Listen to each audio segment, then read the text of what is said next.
Good morning everyone. आज का topic है फेमिन, अकाल।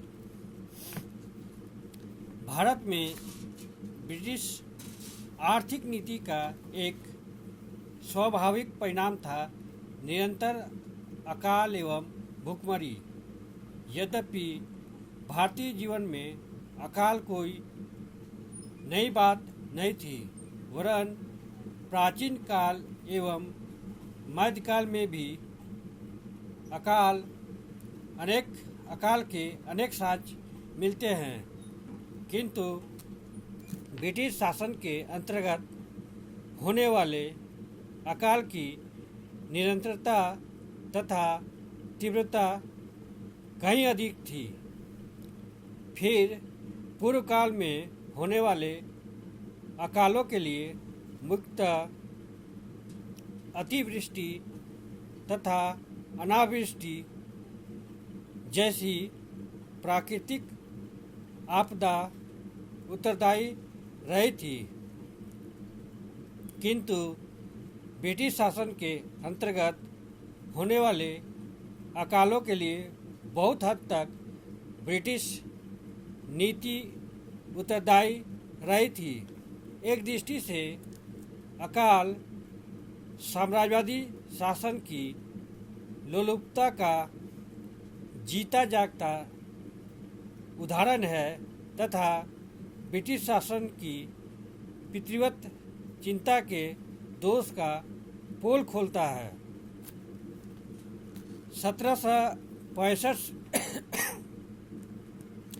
1765 ईस्वी से लेकर 1865 ईस्वी तक यहाँ 12 अकाल पड़े और 4 बार खाद्यान्न का भीषण अभाव हो गया।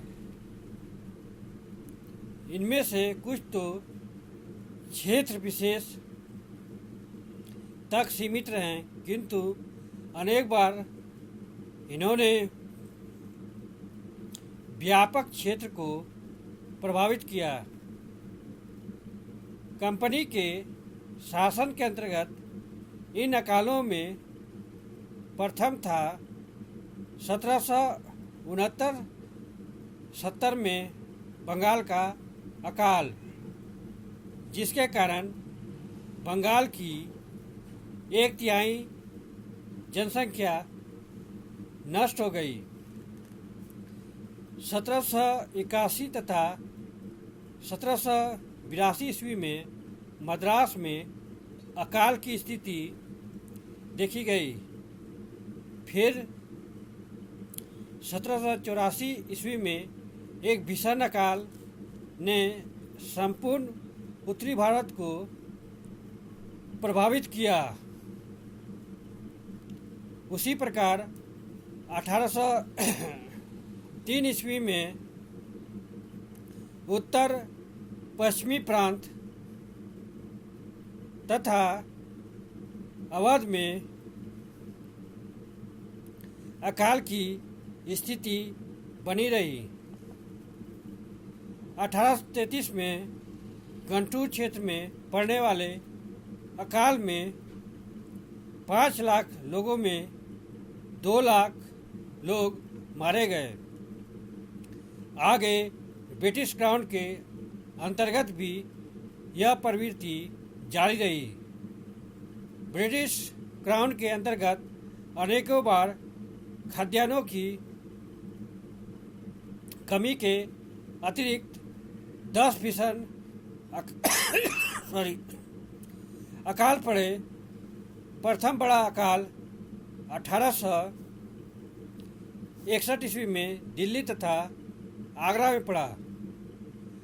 1866 ईस्वी में उड़ीसा में एक भयंकर अकाल पड़ा।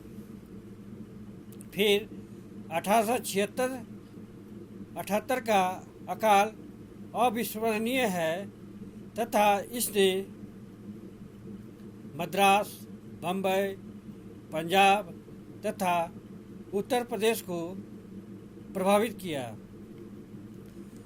इसी प्रकार आगे 1896-97 में पड़ने वाले अकाल ने लगभग सभी प्रांतों को प्रभावित किया। यह अकाल संभवतः भारतीय इतिहास में सबसे बड़ा अकाल था, क्योंकि इस अकाल में लगभग 45 लाख लोग मृत्यु को भेंट चढ़ गए। अकाल भारतीय इतिहास में कोई नई बात नहीं थी, वरन इसका साक्ष्य हमें प्राचीन काल से पाते हैं। किंतु 19वीं सदी के उत्तरार्ध में अनावृष्टि के अतिरिक्त कुछ अन्य कारक भी इसमें जुड़ गए। प्रथम, जहाँ तक उत्पादन का सवाल है तो इसमें कमी नहीं थी, लेकिन अधिसंख्य जनता के लिए रोजगार के अवसर का अभाव था। अतः अनाज खरीदने के लिए उनके पास क्रय शक्ति का अभाव था। 1865-66 का उड़ीसा का काल रेलवे से पूर्व काल के संकट को दर्शाता है, अर्थात इस क्षेत्र में सड़क और रेल मार्गों का अभाव था। अतः राहत पहुंचाने में एक प्रकार की कठिनाई थी। किंतु जब रेलवे का विकास हुआ तो ऐसा अनुमान किया गया कि आसानी से तथा सस्ती दर पर खदानों की अधिकता वाले क्षेत्र से अभाव वाले क्षेत्र में अनाजों का हस्तांतरण संभव होगा तथा अकाल संकट को आसानी से दूर किया जा सकेगा। किंतु 1868-69 ईस्वी में उत्तर पश्चिमी प्रांत में होने वाले अकाल ने इस धारणा को खंडित कर दिया, क्योंकि यह क्षेत्र रेलवे नेटवर्क से जुड़ा हुआ था। रेलवे ने कई रूपों में अकाल की स्थिति की ओर भी तीव्र बना दिया। प्रथम, उसने गैर खदान फसलों को एक बड़ा बाजार देकर उसके महत्व को बढ़ा दिया। इसके परिणाम स्वरूप खाद्यान्न फसलों के उत्पादन को धक्का लगा। उदाहरण के लिए 1875 तथा 1895 के बीच कुल फसल क्षेत्र में गैर खदान फसल का विस्तार 13.42% से बढ़कर 15% हो गई। दूसरे, मुख्य भूमि को बंदरगाहों से जोड़कर इसने अनाजों के निर्यात को प्रोत्साहन दिया। सबसे बढ़कर अकाल की स्थिति में भी अनाजों का निर्यात होता रहा। उदाहरण के लिए 1896-97 के अकाल के मध्य 1.55 मिलियन टन अनाजों का निर्यात किया गया, जबकि 1899-1900 ईस्वी में 2.22 मिलियन टन अनाजों का। स्वाभाविक रूप में राष्ट्रवादियों ने अकाल की स्थिति में अनाजों के निर्यात पर पाबंदी लगाए जाने की मांग उठाई, किंतु आधिकारिक जवाब यह रहा कि व्यापार के मामले में हस्तक्षेप अर्थशास्त्र के नियमों के अनुकूल नहीं होगा। किंतु इसके पीछे ब्रिटिश औपनिवेशिक हित था। उदाहरण के लिए अनाजों के निर्यात के बिना गृहव्यय की रकम को चुकाना संभव नहीं था। निरंतर अकाल के कारण ग्रामीण आबादी दो प्रकार से प्रभावित हो रही थी: खाने के अभाव द्वारा तथा चारे के अभाव द्वारा। चारे के अभाव किसानों के लिए उतना ही अनर्थकारी था जितना खाने के अभाव, क्योंकि ग्रामीण अर्थव्यवस्था तथा निवेश पशुओं पर ही केंद्रित थे। फिर ऐसे संकट की स्थिति में आमतौर पर ऊंची दरों पर राजस्व की मांग अधिकांशतः किसानों को दोहरा झटका पहुंचाया। ऐसे समय में बड़ी संख्या में किसानों से महाजनों की ओर से तेजी से भूमि का हस्तांतरण हुआ तथा बड़ी संख्या में किसान भूमिहीन मजदूर में तब्दील होते गए।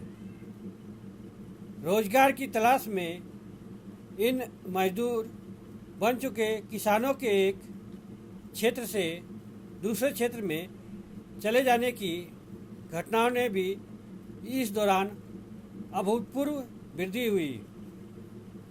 गांव की सामाजिक संरचना पर इन सब का गहरा प्रभाव पड़ा। इसने सामाजिक तनाव तथा राजनीतिक असंतोष को उभारने में मदद की। इसकी अभिव्यक्ति अक्सर फूट पड़ने वाले किसान विद्रोह तथा जन उभारों के रूप में हुई। उदाहरण के लिए 1873 ईस्वी में पवना के दंगे, 1875 में दक्कन खेतिहर दंगे, 1878-79 के दौरान भड़के विद्रोह तथा 1894 में असम खेतिहर दंगे आदि थे। ईस्ट इंडिया कंपनी के शासन की समाप्ति के बाद भी सरकार ने अकाल के प्रति पुराना रूप अपनाए रखा।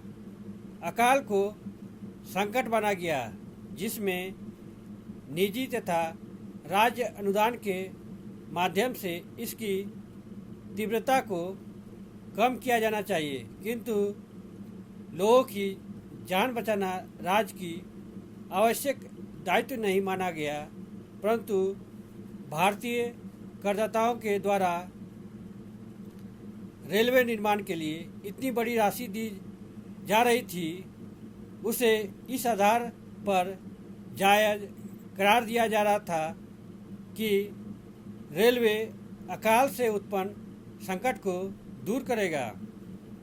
अतः सरकार अपने अकाल राहत के दायित्व से अपने को मुक्त नहीं कर सकती। यद्यपि कुछ सीमाओं के साथ, किंतु एक अकाल नीति ने आकार ग्रहण किया। 3 अकाल आयोग बहाल किए गए तथा इन्होंने 1880, 1898 तथा 1901 ईस्वी में अपनी रिपोर्ट प्रस्तुत की। 1883 में अकाल संहिता लाया गया, जो सभी प्रांतों में कुछ परिवर्तनों के साथ लागू किया जाना था। इस संहिता में सूचनाओं के संग्रह से लेकर राहत प्रदान करने तक कई प्रावधान शामिल थे। इस संहिता का मुख्य बल सार्वजनिक कार्यों पर था। फिर किसानों के लिए ऋण की व्यवस्था भी थी तथा अकाल प्रभावित क्षेत्र में राजस्व वसूली को स्थगित किया जाना था, किंतु सार्वजनिक वितरण प्रणाली तथा नियंत्रित मूल्य की दुकानें जैसा कोई प्रावधान नहीं लाया गया। इस प्रकार ब्रिटिश शासन के अंतर्गत अकाल आर्थिक जीवन का एक सामान्य हिस्सा बन गया था और फिर यह ब्रिटिश शासन की आंतरिक कमजोरियों को उजागर करता है।